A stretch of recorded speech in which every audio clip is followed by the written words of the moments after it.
Welcome to the On List. Today I'm doing a video in a blank void because it's not a show and tell video. I've done plenty of those where I show bottles and talk about bottles and da. This is a video more about the state of the online fragrance community in 2025. It's not a critique. I'm not raking anyone over the coals or putting anyone to task for their behavior or whatever.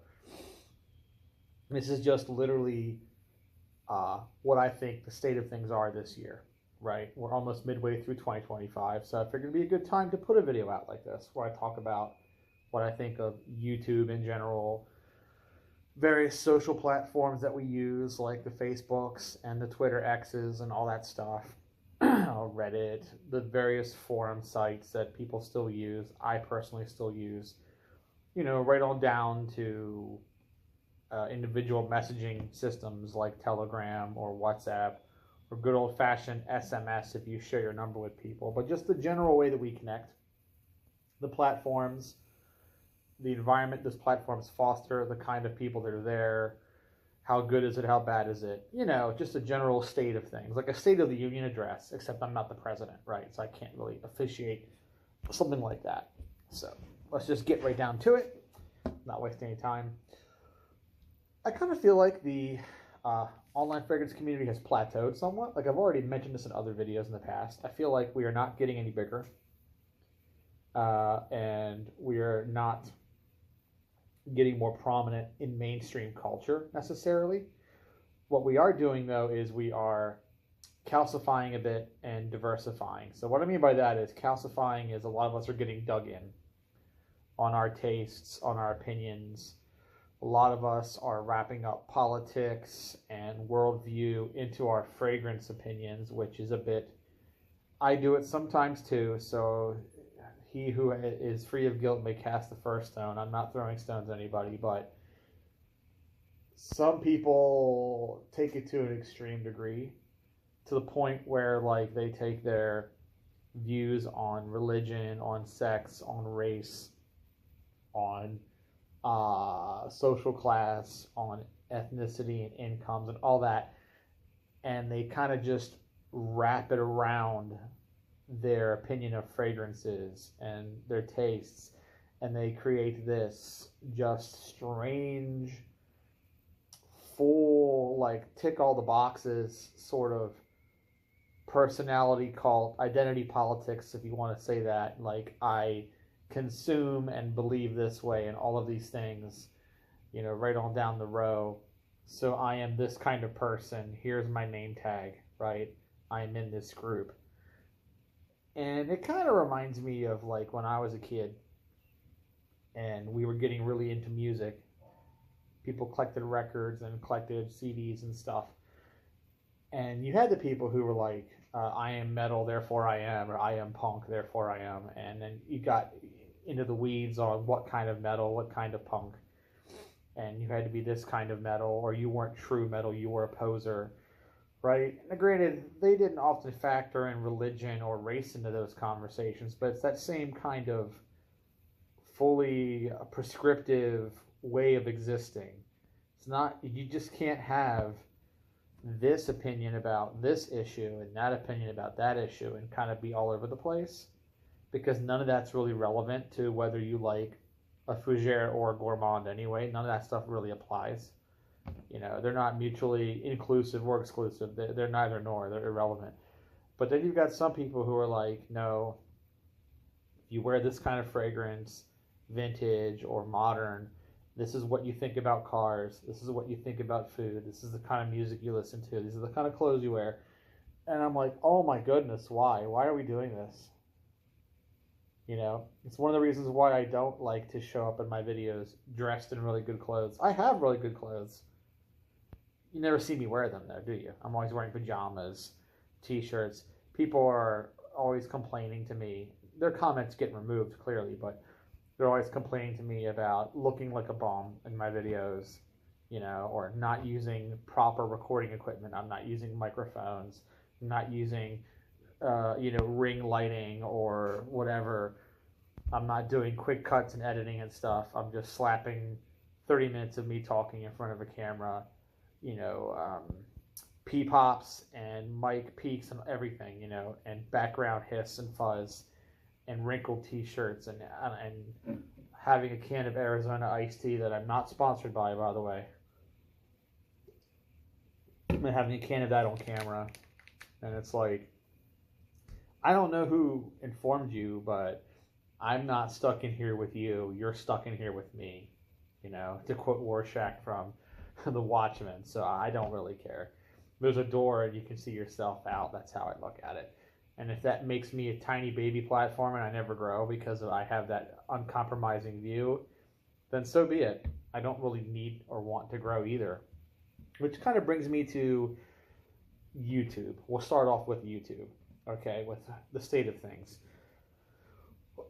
And like I said, calcified, diversified. So we are double down, triple down.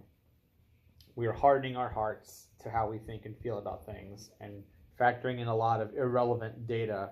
And like I said, creating this gestalt, if you will, of this is who you are if you like this thing and all these things, check these boxes.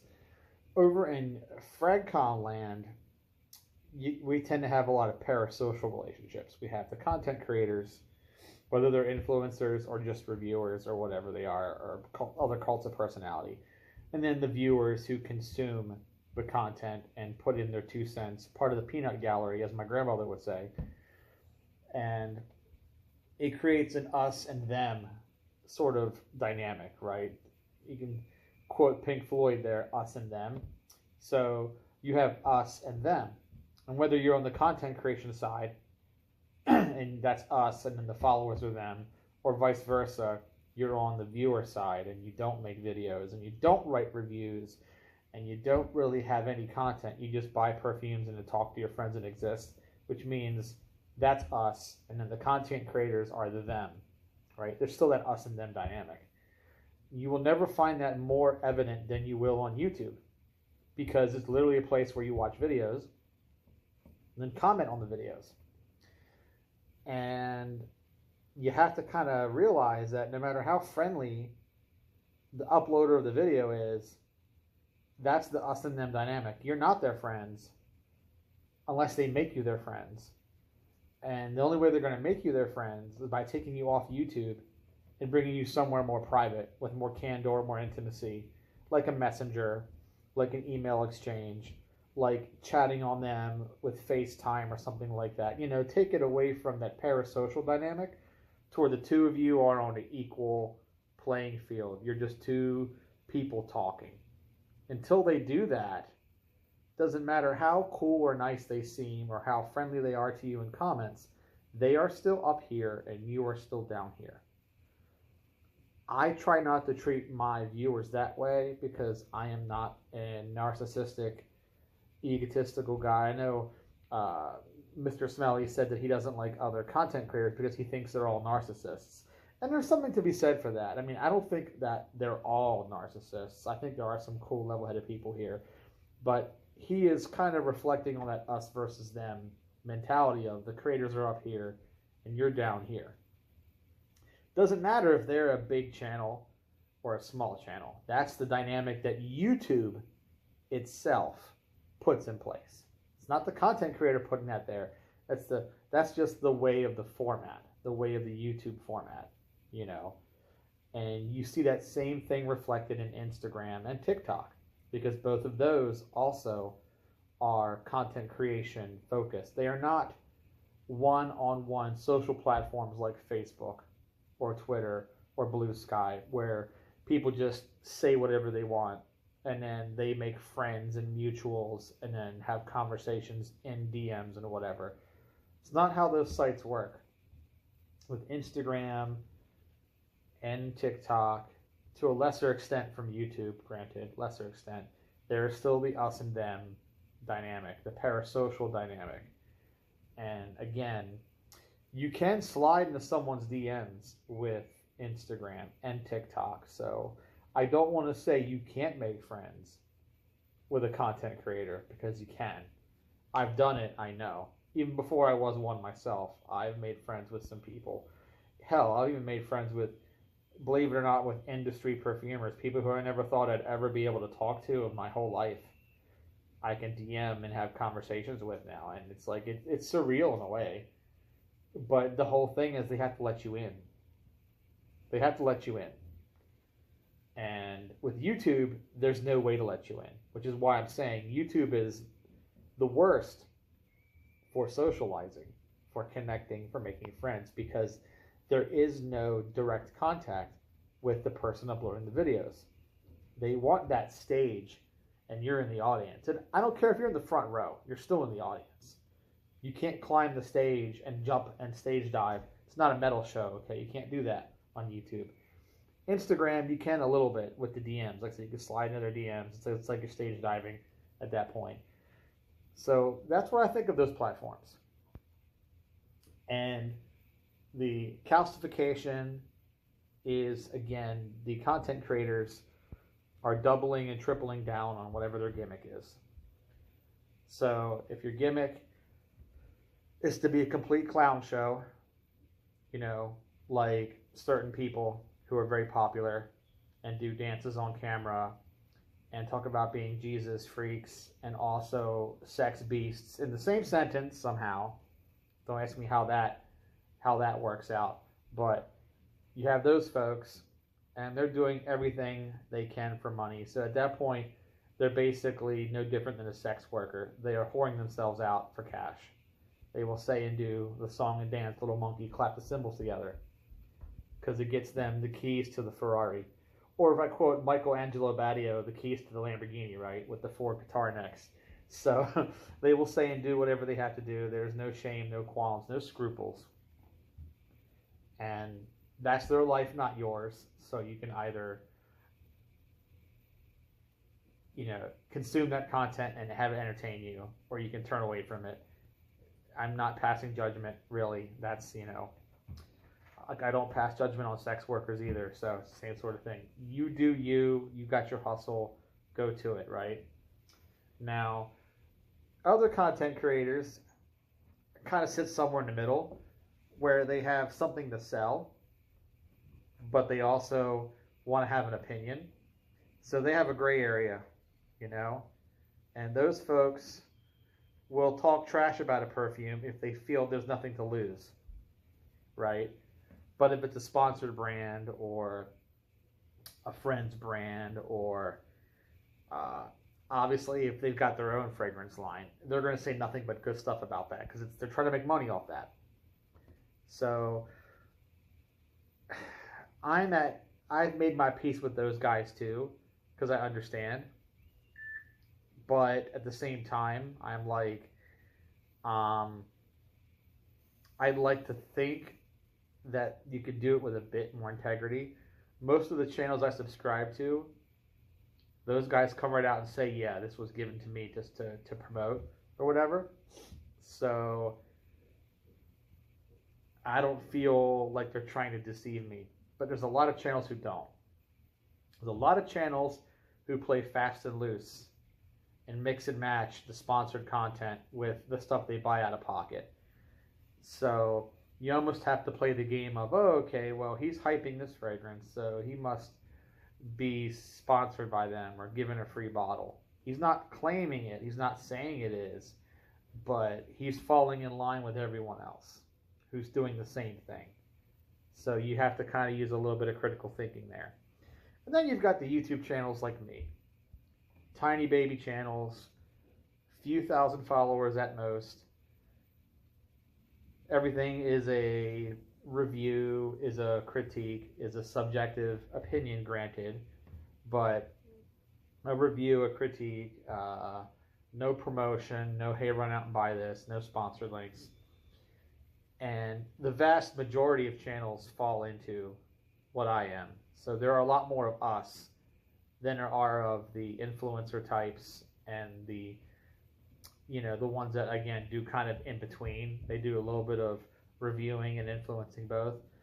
Vast majority of channels, and people have made comments that there are too many of them and it's not worth watching them because they're all just the same thing. They're all just a guy like me talking in front of a camera.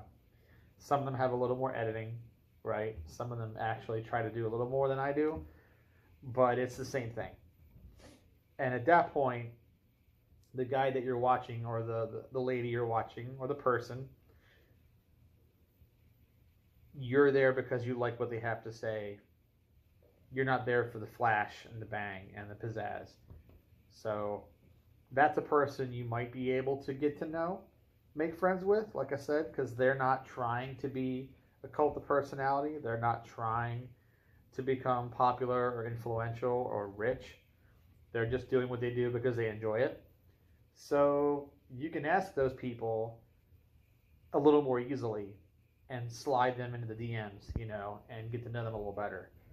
But again, bottom line here is all of these parasocial platforms, whether it's Reels, TikToks, shorts on YouTube or full-length videos, not really a place to make friends. That's part one out of the way.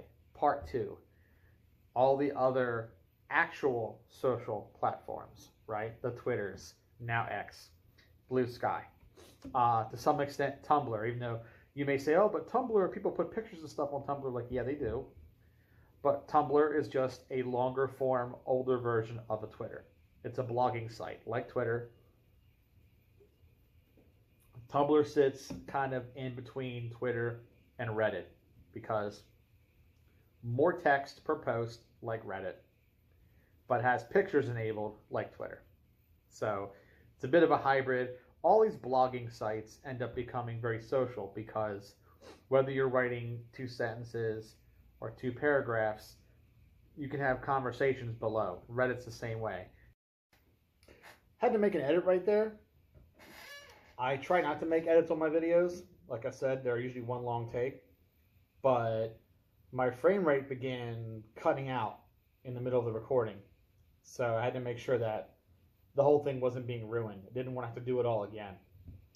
So anyway, picking up where I left off, like I was saying, with those kind of sites, with your blogging, microblogging, Twitter, Facebook, Reddit, to an extent Tumblr, it's much more social. Usually there's direct interaction with the person posting whatever it is they're saying. And it's not this us and them dynamic, but the thing is, those are basically pure chaos. So, especially with things like Facebook and Twitter, because you've got a lot of people all talking about different things, sports, politics, hobby interests, your grandma, your mom, your next door neighbor, your coworkers, right? Now, Facebook has groups, which is more curated. And also Reddit has r/subreddits. So again, more curated. And also those environments, at least as far as Reddit is concerned, much less moderated. So with Twitter and Facebook, you can't say certain words, you get shadow banned, you get soft blocked, you can get your account suspended. You can't be a complete asshole. But on sites like Reddit, where they're kind of self-moderated, yeah, there are a lot of crazy things going on those sites. A lot of those different subreddits, like Ode to Jerks, people get really mean on there for no reason. And, there's a lot of infighting. And because the moderation is not really there. On the other hand, you've got the more traditional forum sites like Base Notes, Fragrantica, and Parfumo, each with their strengths and weaknesses. All of those have full moderation teams. Some people may not really enjoy how they moderate in some cases, or what they choose to moderate and not, but they have moderation teams. So if you want a bit more of a safe space, and I don't mean that in a weird political sense, so don't get it twisted, but if you want more of a safe space where you can have conversations about your favorite fragrances or have thought-provoking discussions about fragrances, I would recommend joining one of those. I prefer Base Notes, but I'm not really trying to make a video here where I pitch Base Notes to you, because clearly you know how I feel about Base Notes. So instead, I'll just give you the rough of the various forum sites. Base Notes is the oldest and has the oldest community, both physically oldest, and people tend to stay there longer. Fragrantica, on the other hand, is a revolving door, because Fragrantica is much more of a... Sorry for my squeaky chair, guys. Can't edit that out, unfortunately, but Fragrantica is much more of the... I don't want to be mean, but it's kind of the public toilet of the online forum spaces, because anybody and everybody joins. Every teenager, every snot-nosed brat, every horny guy looking for a penny dropper, every, girl looking for the fragrance her sister used to wear, or her grandmother used to wear, or Nana used to wear, or just looking for the latest and greatest, regardless of what your gender is. They all go to Fragrantica.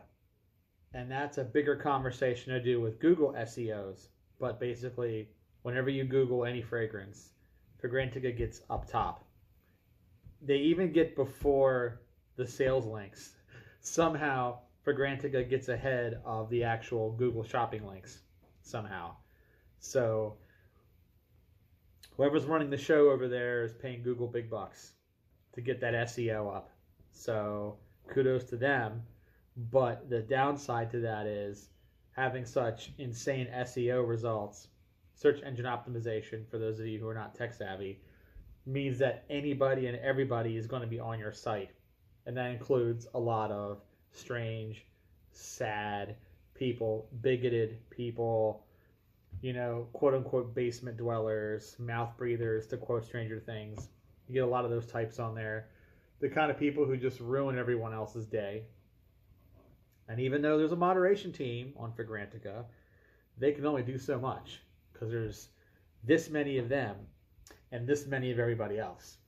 So sometimes a site like Base Notes, or even Parfumo, they're both much smaller sites, that size makes them better because it's a smaller crowd, more dug-in crowd in some cases. With Base Notes, definitely more dug-in, because a lot of the people on Base Notes are obsessed with indies, obsessed with vintages, batch code hysterics. They don't make them like they used to, sort of rose-tinted goggles nostalgia, or I gotta have my oak moss, I gotta have my sandalwood. Only the real oud tinctures from the Himalayan mountains come down on the back of a Sherpa. That kind of insanity. That's really what Base Notes is known for. Love it or hate it, okay? Parfumo, on the other hand, they've got a very big German presence because it's a German website. So if you're a German speaker, you may actually not find the experience to be quite so intimate and small there, because there's a lot of German users using Parfumo. But if you're on the English side, or virtually any other language really, you'll find it to be kind of a graveyard, kind of it's a very small number, even smaller number of hardcore people on Parfumo. Some are really kind of crazy. I don't want to name drop anybody, but one of my stalkers hangs out on Parfumo and tried to lure me on there for the longest time. Doxed me and got my phone number, got my emails, was doing that whole thing, the whole anonymous thing. We are anonymous, we will find you. And he was doing that to get me to join Parfumo, and I'm like, this is creepy and weird and wrong. You're just chasing me away from Parfumo, my dude. You're not making me run towards it. Leave me the fuck alone. So, they do have that hardcore, base there, but unless you speak German, the forums don't really do too much for you. So, Fragrantica, again, millions of people, huge forums, but you get the same high school mentality, and said the creepy people, the whole, it's just like that's a public toilet.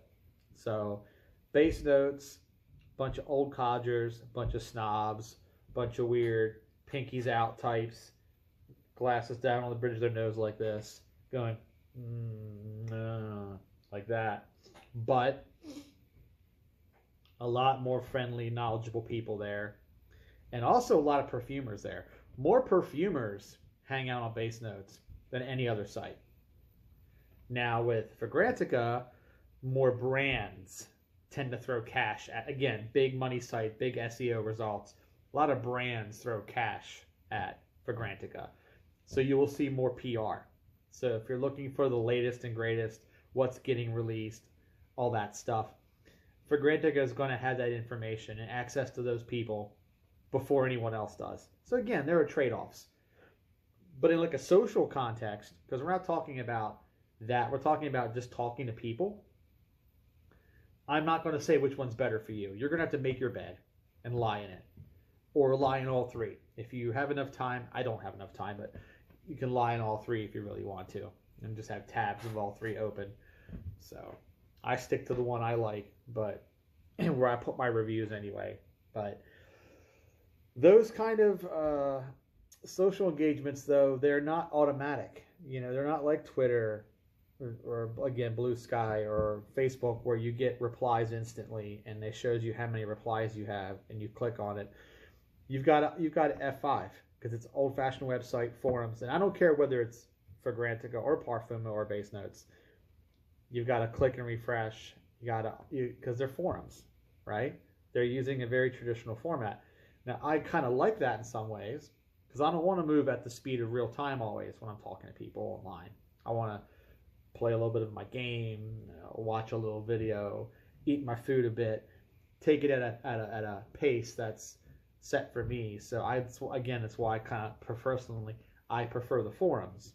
But you might like the quick hit of the other sites better. And if that's more you, if you like that more, you prefer the Facebook, the Twitter, don't let me stop you. Like I said, nothing wrong with preferences. We all got them.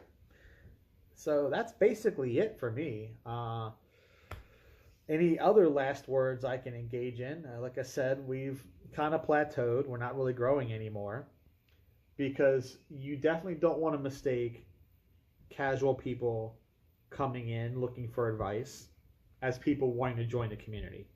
There are a lot of random teenagers and young men and women and people across the board who just go to a Facebook group, just go to Fragrantica Base Notes, go to a YouTuber's channel just to ask one question, get that pull, okay, go buy this bottle, and then never see them again.